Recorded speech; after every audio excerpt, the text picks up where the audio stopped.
might help. All right, recording. Wonderful. Thank you all for joining us. Like I said a little bit earlier, we're talking to Mandy Blackman and Emma Faulkner of Atlanta Dance Medicine. They have an amazing, unique practice model that I was just absolutely floored by when I talked to them the first time. I was like, genius. Why has no one thought of this before? So I was super excited to have them on the show today and super excited to have them share their expertise with you on what are the 5 keys to injury risk management for dancers. We have a lot to talk about. We got 5 whole keys, and Bria and I like to go off on tangents, so I want to go ahead and get started with the introduction of Mandy and Emma. Yes, Mandy, Emma, welcome. For everybody out there that doesn't know, Mandy Blackman is a PT, DPT with a private practice in Atlanta. She's a board certified orthopedic clinical specialist, a certified myofascial trigger point therapist, and also does dry needling, adjunct clinical assistant professor for the DPT program at Mercer University, and is the head PT for Atlanta Ballet. She's also a partner in Atlanta Dance Medicine, which we're going to talk about here in a minute, and is involved in many conversations with prominent groups affecting change in the dance world, like IADAMS and the Dance USA's Task Force for Dancer Health. And then we have Miss Emma Faulkner joining us as well, a leading dance medicine physical therapist based in the Atlanta area, and is one of 2 primary therapists, for the company Dancers of Atlanta Ballet, obviously opposite Mandy. Emma also provides PT services for many smaller contemporary and modern dance companies within the Atlanta dance community. We're going to let you know all about how to get a hold of them. And Emma is a partner also in Atlanta Dance Medicine and provides injury prevention workshops, wellness programs, and performance enhancement services to dancers throughout the Southeast. Emma is a member also of the International Association of Dance Medicine and Science, which is IADAMS. We mentioned that earlier, and is presented many times at their annual meeting in the U.S. and abroad. Both of you, Mandy and Emma, welcome, and thank you so much for being here. Thanks. Oh my gosh. So as Melissa said, you guys have a really unique service model. Emma, tell us a little bit about Atlanta Dance Medicine and how it came to be and kind of how it works. Well, so Atlanta Dance Medicine actually started as kind of an educational group. We really just wanted to kind of have this umbrella dance medicine group that we could do injury prevention, we could do continuing education for therapists in the Atlanta area so that we'd have more dance medicine trained therapists to cover the many, many, many dancers in the Atlanta metro area. And then, this started when, Mandy? We started that in 2019, 2018. Mm-hmm. And then, that big event in 2020 happened, yeah, COVID. The big C word. Yeah. The big COVID happened. And so that was really when Atlanta Dance Medicine took the form that it is now. So Mandy can talk a little bit about kind of how we became what we are today. We work closely with the Dance USA Task Force on Dancer Health, and some of our physician and PT colleagues there put out some papers around COVID of how to safely return to studios and staying strong and conditioned during COVID. So in May of 2020, we thought this isn't just information for professional dancers. The dance studios need this information as well. So more as an active service, we sent those papers out to all the dance studios we could think of in the Atlanta metro area.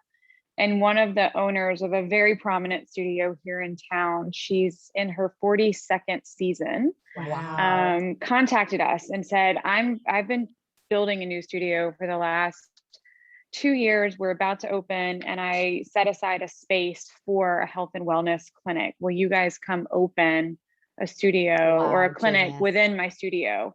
And Emma and I at the time were under a non-compete that was set to expire a month before she was opening her new studio. Wow.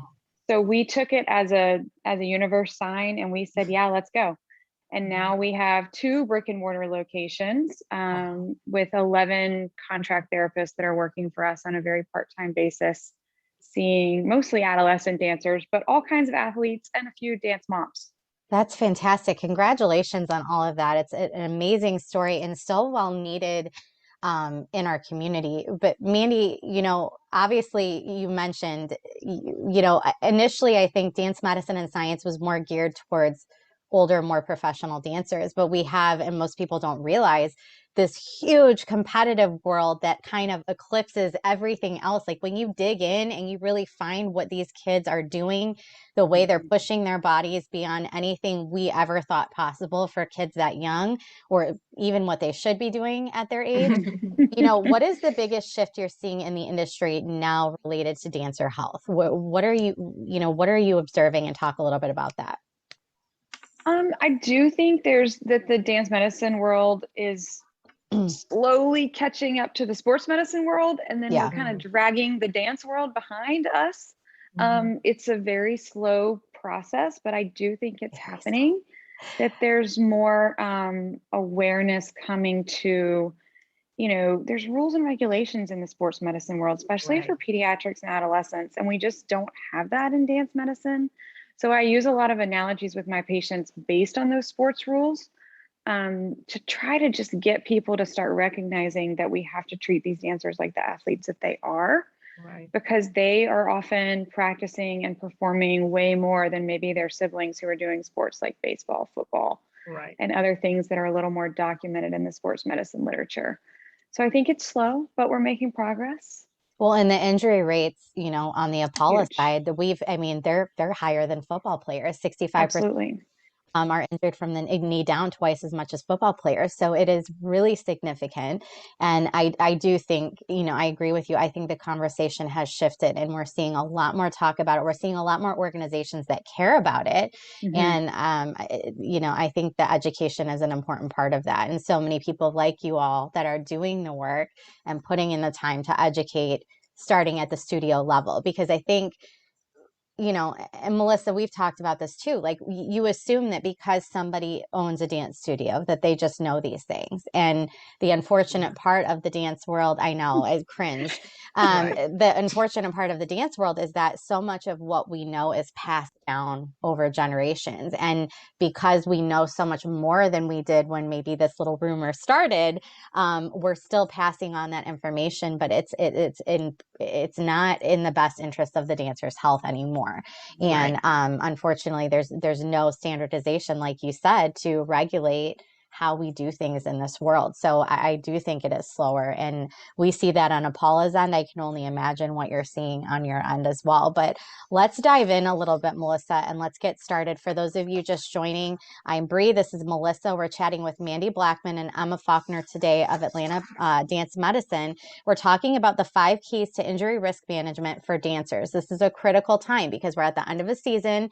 We're about to go into summer. People are doing nationals. People are doing intensives and summer training. It really doesn't stop for so much of the dance industry, especially those that are on competitive circuit. And it's really important to understand the way that we should be treating their bodies as parents, as educators, and dancers themselves, so that we can sustain in the long term all of the things that we're asking our body to do. And that includes a lot of different things. We're going to talk about some of those today. So Melissa, let's get started. So you talked a little bit about sports medicine versus dance medicine, and how we probably need to marry those two a little bit more, but they can't totally be married, because I think there is a very specialized nuance to dance medicine. So let's talk about that. What is most unique about the treatment and training needs of dancers compared to other athletes? Well, so dance has a very unique movement style. Obviously, we have all of these different genres of dance, and most dance is done in turnout. There's no other sport where you need to have hip rotation of 180 degrees. There's not really any other sport where you need to be able to bring your leg all the way up and whack yourself in the face. So the movement, front and back, right? Front, back, side, everywhere. So the movement demands are very, very, very different. And then you throw in some of the external factors like, stage, footwear, lights, it's just very different than a lot of sports. So having an understanding of the movement demands is key for dance medicine to be able to evolve like Mandy and I want it to. But dancers are still athletes. They're aesthetic athletes, they're artistic athletes, but that word athlete is still in there. And those movement demands are very challenging, just like they would be for a sport. So we can really, like you said, sort of marry some of the sports medicine principles with dance medicine. So one of my sort of research topics and my like passion project is specificity of training, which is a hot topic in sports medicine. So for example, like, let's say you have a baseball pitcher, right? You're going to train them to pitch the baseball. You're not going to train them to kick a football, right? You're going to train them specifically for what they need to do. So for dance medicine, we can utilize that same principle. And so if a dancer is going to be doing a very contemporary or jazzy number, or a very athletic acro number, we need to be doing more than ballet class to train them. So we need to be utilizing their specific movement pattern for whatever particular piece of choreography they're doing, so that their body is the most prepared for what they need to do. So there is a nice way that we can use some of the principles in sports medicine in the dance medicine world. And that is getting a little bit more common. But I really wanted to build and be able to have a nice sort of scientific background. Yeah, I think the days of the traditional warm up and Stretching. you know, the static Over. stretching and you know, just a million ballet classes, I think those days are done. I think we have so much scientific evidence and research backing up the fact that kids need to be doing multiple styles. They need to be strength training, cross training, doing cardio, yoga, Pilates, mental health exercises and skills. There's so many things we need to add into this regiment that it's kind of phasing out that old way of doing things, right? Hopefully. I think by the same token, though, you also don't want to take the competition dancer spending most of her time doing tricks and then throw her in point shoes just because she's 12. Absolutely. Right. So that's where that specificity piece comes in as well. But then the other big sports medicine concept that doesn't get paid attention to, and you alluded to this, Bree, is that there's no training season. There's no on season. There's no off season.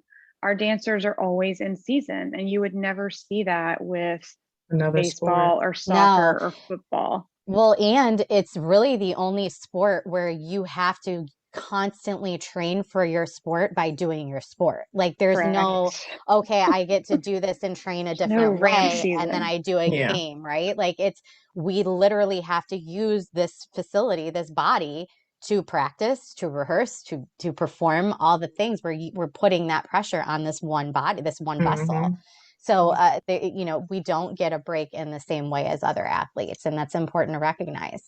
Well, and it's very repetitive in dance because you're doing the same choreography, you're rehearsing the same choreography over and over and over. Whereas in sports, you know, you never know exactly what's going to be happening. Like, you know, one play to the next is going to look very different. So your body has time to adjust and move in different ways. Whereas in dance, it's the same thing over and over and over. Over. Yeah.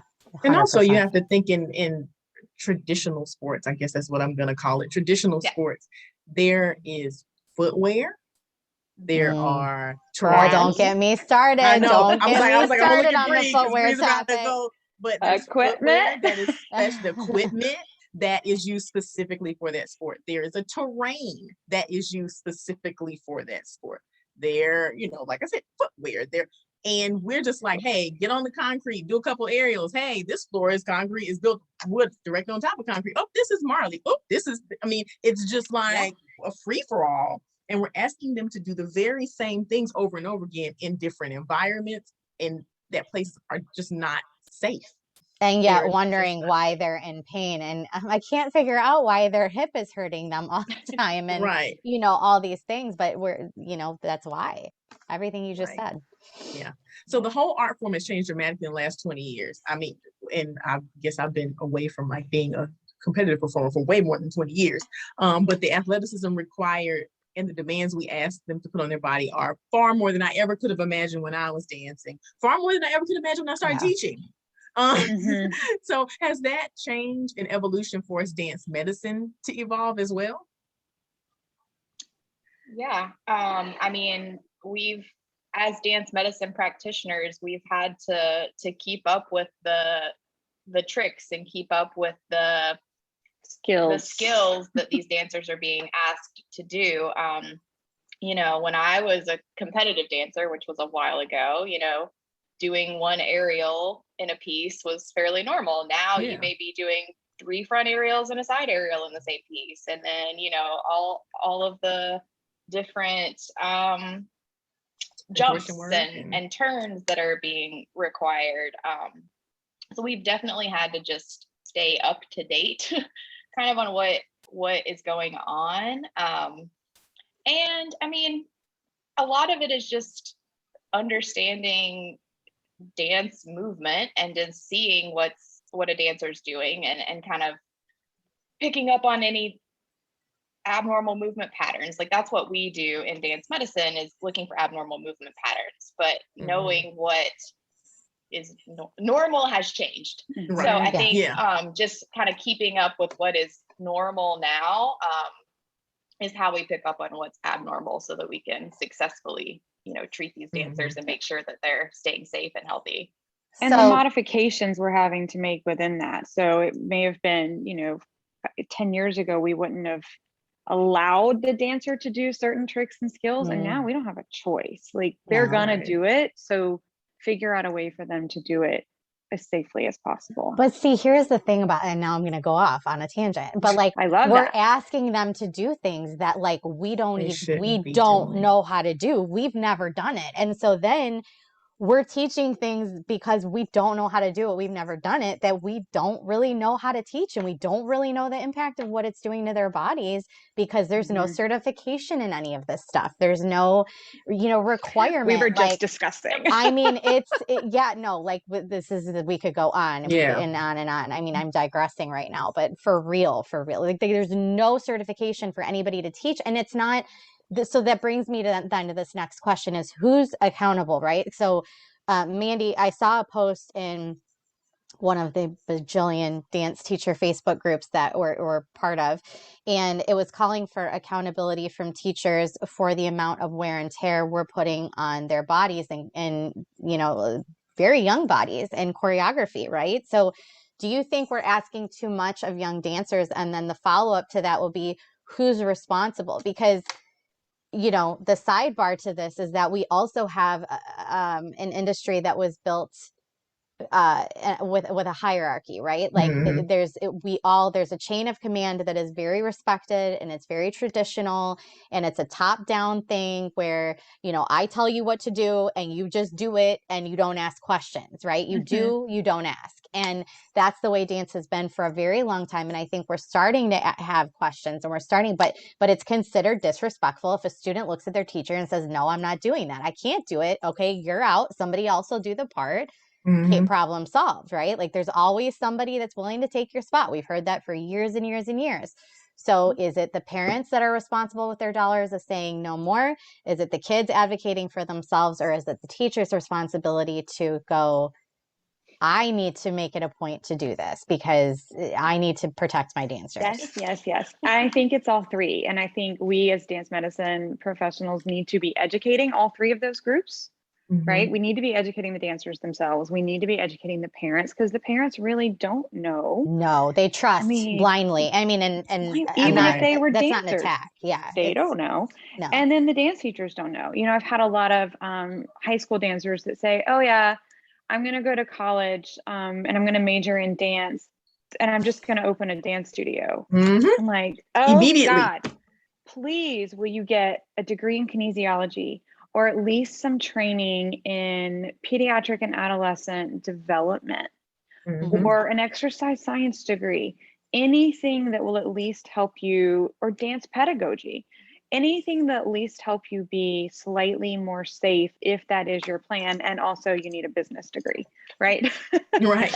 I mean, You yes. you That's it. can't just flop out of high school at 18 and open a dance studio and not carry on these poor habits and poor traditions and unsafe practices to the younger generation. So I think Right. we've got to intervene in all of those levels. Yeah. And that's, it's easier said than done. I mean, we're talking Sure. about very, very high level right now, but it is very complicated in making those things happen because of the things that we just talked about.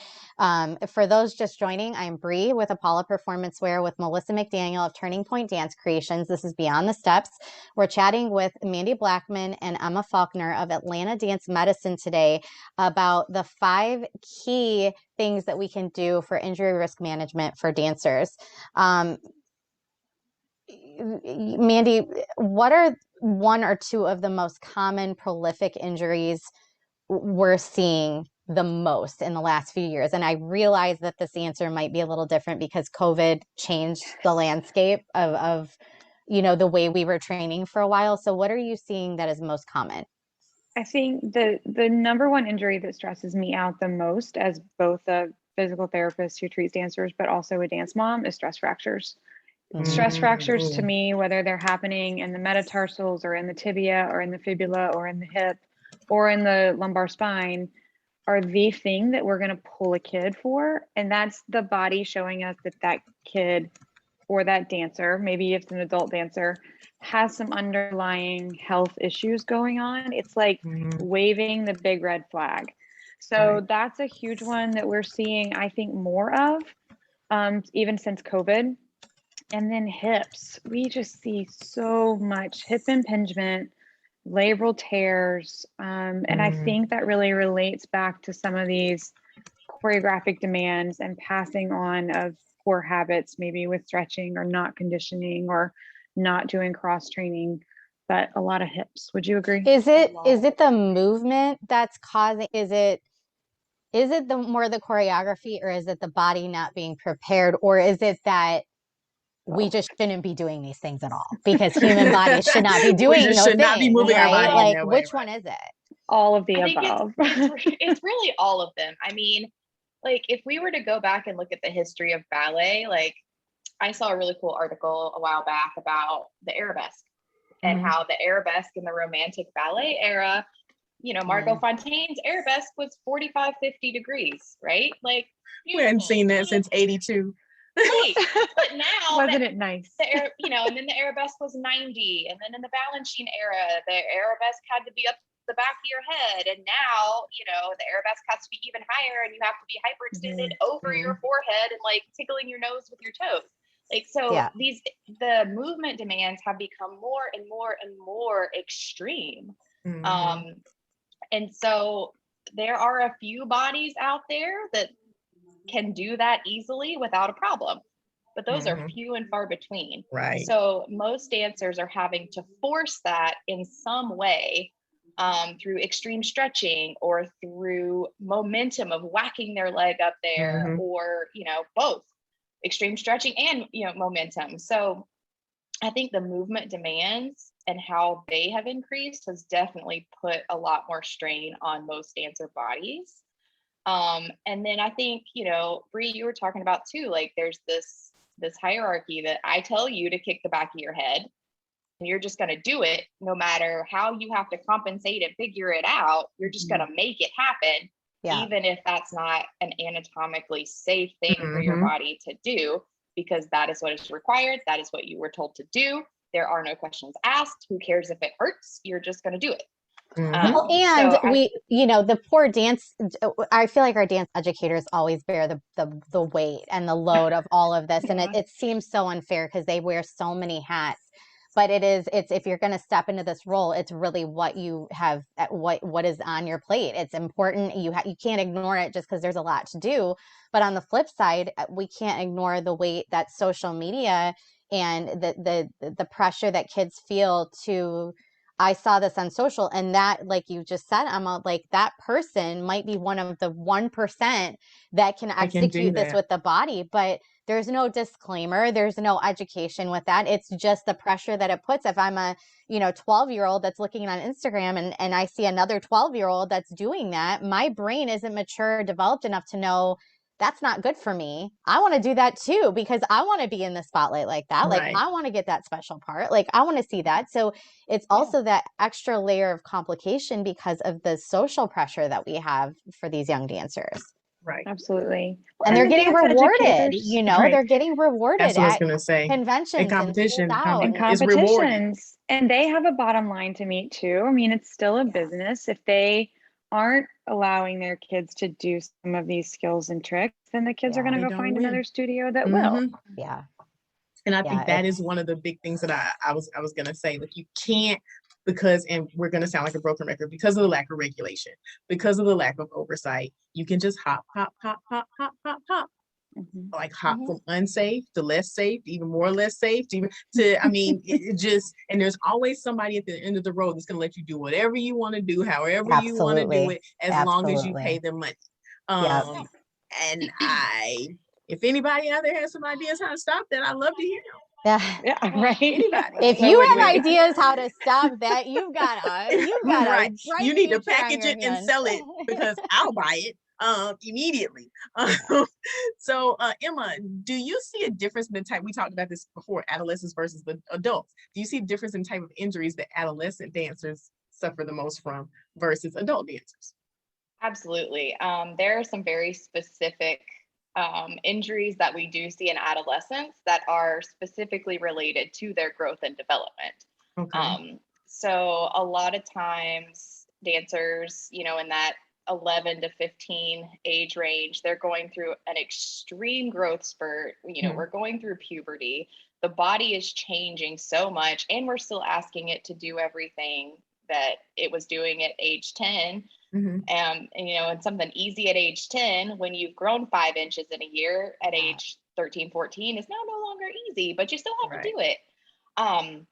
So definitely some differences. We'll see a lot of overuse injuries at the ankle. We'll see a lot of overuse injuries at the hip, a lot of what we call sort of apophysitis, which means right where those tendons come in and attach to bones. We'll see a lot of stress at that point on adolescents, because of how their bones are growing really fast and their muscles take a little bit of time to catch up.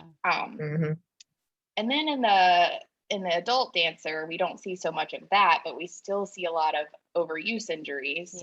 We'll get more of our tendinitises. We'll get more of our, bone stress injuries, kind of in the adult dancer. We can see a lot of those bone stress injuries in the adolescent too. So there is some crossover in the injuries that we see in adolescent to adult, but there are some very specific ones that are specific to our adolescents that we really need dance medicine professionals to understand.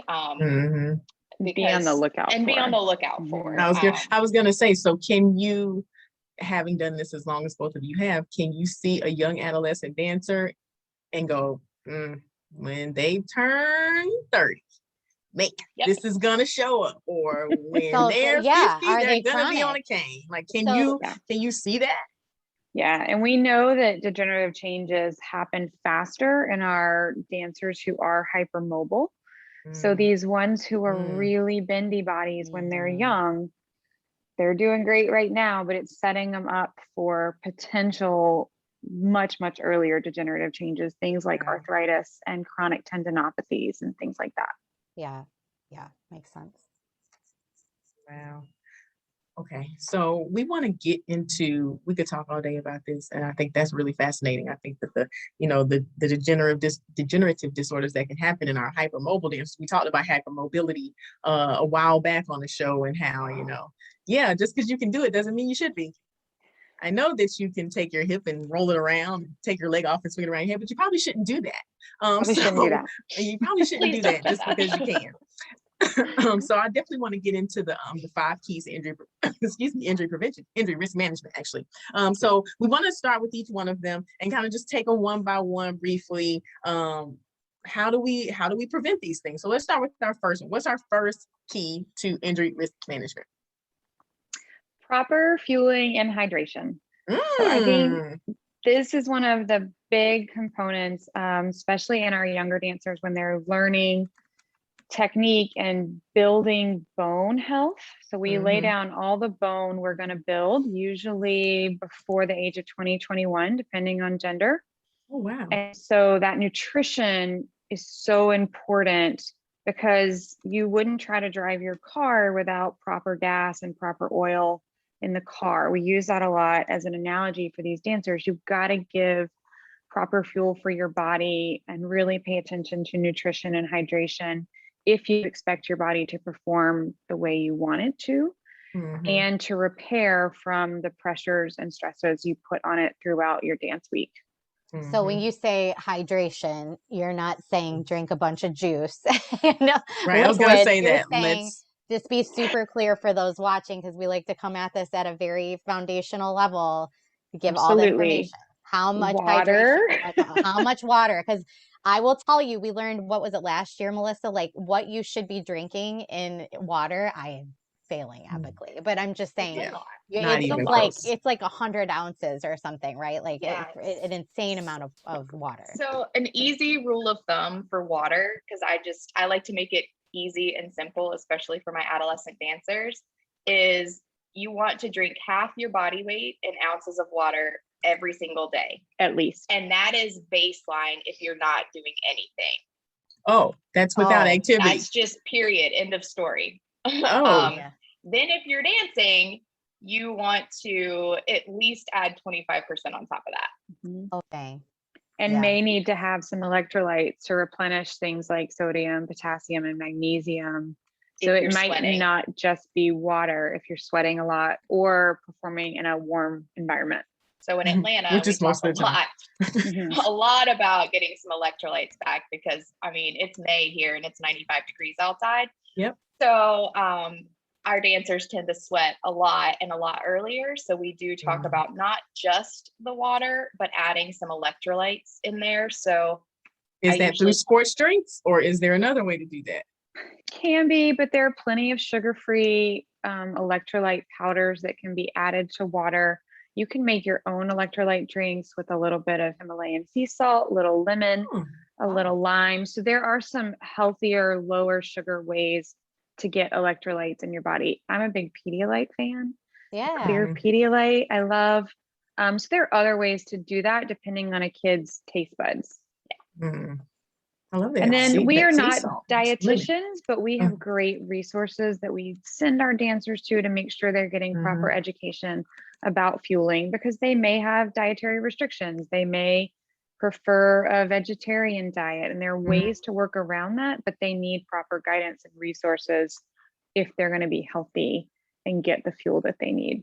And a lot of our kids, we're seeing more like food allergies and things like that. So if we ever get a dancer who's struggling with some sort of food allergy or some sensitivities, we tend to, refer out to our dance specific dietitians to make sure that those kids are able to get as well-rounded of a diet, not cutting out any major food groups, if possible, while still, managing and mitigating any sort of allergy or sensitivities that they may have to.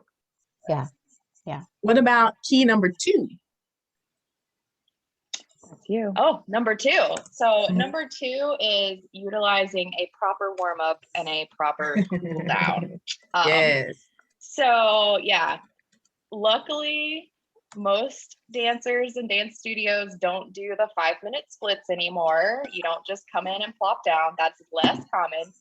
I know it still happens occasionally, but a dynamic warm up, really the purpose of a warm up is to get your heart rate elevated slightly, which is going to help bring your internal body temperature up, which is why we call it a warm up. Right? I mean, it makes sense when you think about it like that. We're trying to get warm and we're trying to get our heart rate up, because when we're having warm muscles and our heart rate is up, our body is ready to do whatever it is that we ask it to do, whether that's, you know, ballet class or a pirouette or an aerial or whatever. So it's just well prepared.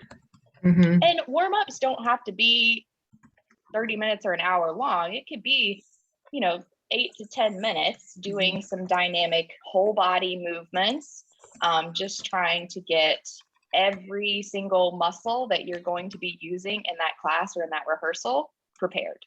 And so let me get, so for ballet, you know, a lot of people will go in and use that ballet bar as, you know, their warm up, right? But like what you're saying, if I'm understanding you correctly, is that you're going to go in and do a dynamic warm up, not at the bar. You're going to do a dynamic warm up first to get that heart rate going, to get your body temperature up, ready your muscles. And then you can start your class with the ballet bar, but that is not replacing that. Your bar is not replacing your dynamic warm up. Is that correct? That is correct. Yeah, you need to be a little bit warm before you ever get to the bar. So, I mean, I usually tell my dancers, you know, do a little jog in place, do a couple little jumping jacks, do some high knees, do some butt kicks, do some of the kind of modern like whole body swings, do some things like that just to get your whole body moving, get a little bit warm.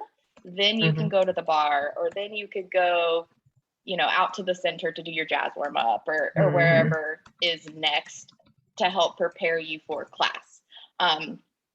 The warm up, the dynamic warm up, that's pretty generic. Like it's not dance specific. Like that's not pliés, it's not tendus, it's not jazz, whatever. That's just get your body moving. Yeah. Like it doesn't have to be anything fancy. And then you can go into the more specific dance warm up, which would be your bar, which would be doing some, you know, jazz body rolls, isolations, things like that. So. And the cool down is really to help with the beginning of that recovery, to bring the heart rate down and allow those muscles to start chilling out a little. So that might look like foam rolling. That's when we recommend stretching, is really at the end of a class to bring everything back to sort of baseline before you move on with your day or your evening. Our body takes a little bit of time to adjust. So, you know, our body likes to maintain homeostasis, and going from 0 to 60 is not good. And going from 60 to 0 is not good. Right. So we need to ramp up and then ramp back down, which is really why that warm up and cool down is really, really, really important. Yes. Thank you. What about number 3? I'm gonna let you take that one. Number 3, this is my jam.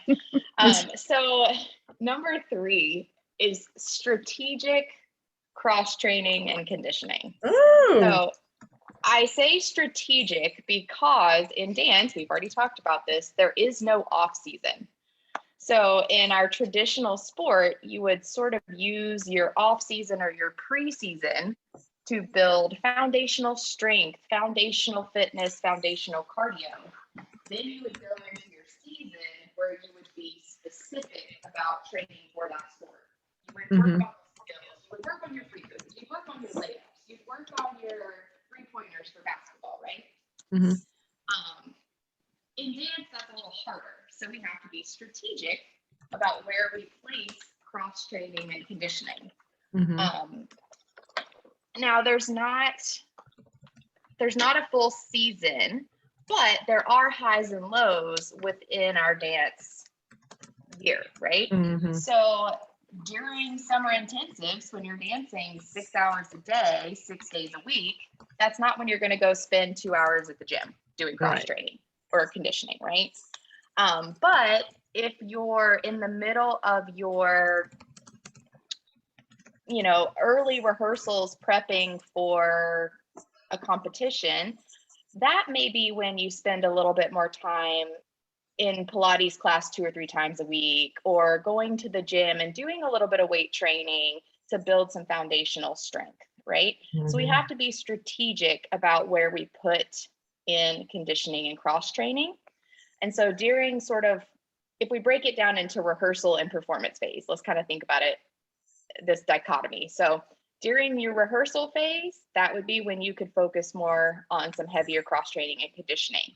Then during your performance Performance phase, phase. that's where you need to be kind of allowing your body to really rest between these intense performances.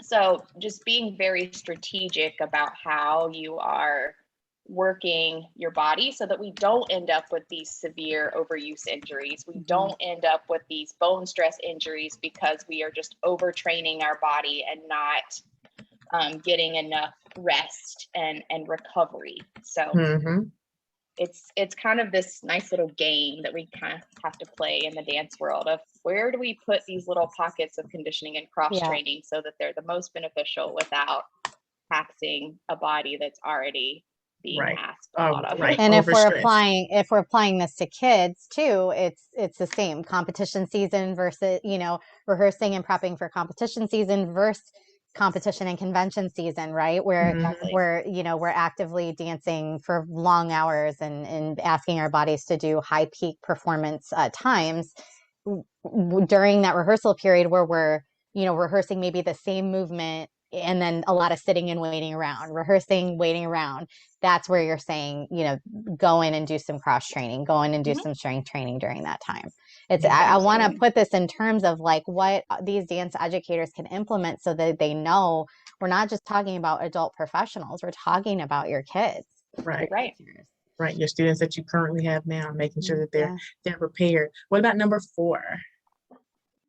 Using proper technique. So it's one of the biggest issues we see, especially when we do using proper. Oh, sorry. Can you hear us? Using proper technique.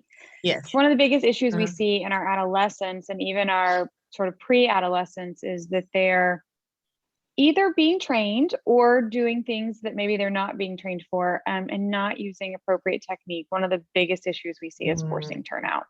And I explain to these kids, hey, your knee is trapped between your hip and your foot. And if your hip can't get the turnout, all of that pressure is going to go to the knee. So that's just one basic example of what most dancers can relate to, but really figuring out what your true anatomical turnout is, and then training with proper technique, you know, bending your knee when you come out of a jump into a plie, and just the little bits of foundational issues can really help prevent those long-term injury. I mean, I think I know what your answer is going to be to this, but I'm going to ask it. I'm going to do a leading question anyway. So, you know, it's very common, especially now in this world of social media, that, you know, the kids come in class and they want to learn, they want to move on. They want to be doing fouettes before they've learned how to execute a proper pirouette. And so what they can releve on a straight standing leg. Forget proper pirouette. I mean, or turn out, like you said, just proper. Where is your turnout? What is your turnout? Because your turnout's different than her turnout or his. So, you know, what do you say to those dance educators who feel the pressure from the students and the parents that, you know, my friend is learning such and such at their studio and we're still on, you know, plies at the bar. Like, what do you want to say to them about succumbing to that pressure? I think it's really looking at the long-term end game, right? If we can protect these kids when they're young and build that foundation, they aren't going to burn out as fast, but B, they're going to not be injured, and we're going to keep them in dance class, keep them in rehearsal, keep them in competition, keep them in conventions for the long haul, because they're not going to be out with a stress fracture for an entire season because they were doing XYZ at 10 when they should have waited till they were 14. So I think if we can put it in that long end range goal, it may be helpful. And getting buy-in from the parents too. I mean, if we can get buy-in that we are in fact protecting these children, because they are children, from the parents, I think that can be helpful too. Well, and you know, we've heard this before, and I'm sure you all would agree within your community that make relationships with the dance medicine specialists in your area. Find out who those people are. Bring them in at the beginning of the season, so maybe they don't have to hear it from you. They can hear it from Mandy let us and Emma, be the bad guy. Like let them come in and have that parent meeting at the beginning of the year and say, this is really important and this is why we're going to be doing this, so that you have this community resource that you're bringing in, and it's not just you talking to the air, you know? Right. Absolutely. Absolutely. What about number 5? number 5 is to seek medical care early. Yes. And I Mandy and I were going back and forth on what we wanted number 5 to be. Seek medical care early, listen to your body, and we just kind of decided we could lump all that in together, because teaching a dancer to have some bodily autonomy is so important from a very early age. Because if you're listening to your body and really listening to how it feels doing certain movements, you're going to know what doesn't feel good for yourself and what doesn't feel safe and what doesn't feel like something you should be doing. And, you know, even if the dance teacher is saying, we'll do it anyway, at least if you have that understanding, you're going to know what feels right. And so then that just leads into getting care early. If something doesn't feel right and something, you have a nagging kind of pain, or you have something that's just really uncomfortable, or even if it's not an injury, even if there's a certain movement that you're like, this just doesn't feel good, getting care early on is going to help you prevent something from getting worse. Or if you're getting it really early, it could prevent an injury. So really listening to your body and seeking care and seeking help from professionals very early on is going to help these dancers have the longest, safest career possible. Figuring out the difference between normal everyday soreness that all dancers have and this is not right. This is different than just being sore. This is an injury. So we like to give homework here, Mandy and Emma. Now you've given us 5 things that are probably homework. Do you want to just charge everybody with saying, hey, do these 5 things, or do you have one single piece of homework that you want to give people to work on between now and the next show? Well, so these are 5 things that you can work on, but I have found with my dancers that I treat, if I give them too much, they get overwhelmed and then they don't do anything. So we're not going to say, go do all 5 of these right now. I want you to pick one. So, you know, let's say if you don't like to drink a lot of water, go buy a really awesome water bottle and take it to class. Or if you are that dancer that, like, as soon as class is over, you've done your reverence, or class is finished and you're just out the door, maybe you take 5 minutes and do a cool down. Yeah. So, pick one and let's try that. And then maybe next week pick another one. Awesome. Because we don't have a show next week. So you get to pick 2, you get 2 weeks of homework. Yeah. Pick 2 weeks things. of homework. Yes. So they gave you double homework. We got 2 guests, so they're giving you double homework. We also have homework, the same homework that we give every week. I'm sure some of you are doing it. Some of you have not. If you've done it, share it with somebody else. Go take the STEPS initiative, at Apollo Performance. Free is popping those into the chat, as well as hopping over to YPAD. And ypadnow.com and signing up for one of their certifications. You get 25% off using the code Apollo25. Our wonderful guests, Emma and Mandy, have provided us with a number of different resources that you can use to learn more, figure out what your next steps are, do more. Of course, IADMS, Dance USA Task Force on Dancer Health Information Papers, the Bridge Dance Report, the Bendy Bodies Dance Cast, and the Dance Docs podcast. So we're going to drop those in there for you to be able to use those as well. Mandy and Emma, can you tell people how to find you? Yes, we are on all the socials, Facebook and Instagram at Atlanta Dance Medicine. We also have a website that's easy. It's just www.atlantadancemedicine.com, and you can contact both of us there or through our social media accounts. Awesome. Thank you both so much for being here. It's been so enlightening. I can't wait to have you back. I feel like we could just talk to you for hours more about all of this and share horror stories and hopes for the future. So thank you both so much for being here. It's been an honor, and wish you all the best. Thank you. We appreciate the much. opportunity, and you ladies are so much fun. We appreciate what you all are doing for the dance world. So we're happy to be a part of it. Thank you so much. We, as Melissa said, do not have an episode next weekend. It's Memorial Weekend, y'all. It is the last weekend in May. I can't believe it. I don't even know where this year has gone truly so far. So it's January through May is a blur, but we hope everybody has a fun, safe, happy, healthy Memorial Weekend. We're going to be back on June 3rd, right back here at 2 p.m. We're going to be talking about meditation and restorative practices we can do to relieve burnout in dance. So again, another really timely conversation, kind of the opposite end of the spectrum from where we were at today, but equally as important. So we hope you join us right back here on June 3rd. In the meantime, you have some homework to do, double the homework, double the fun. And until then, we hope you continue your journey beyond the steps. Everybody have a wonderful weekend, and we'll see you soon. Bye-bye. Bye. Thanks, Bye. y'all. We appreciate you.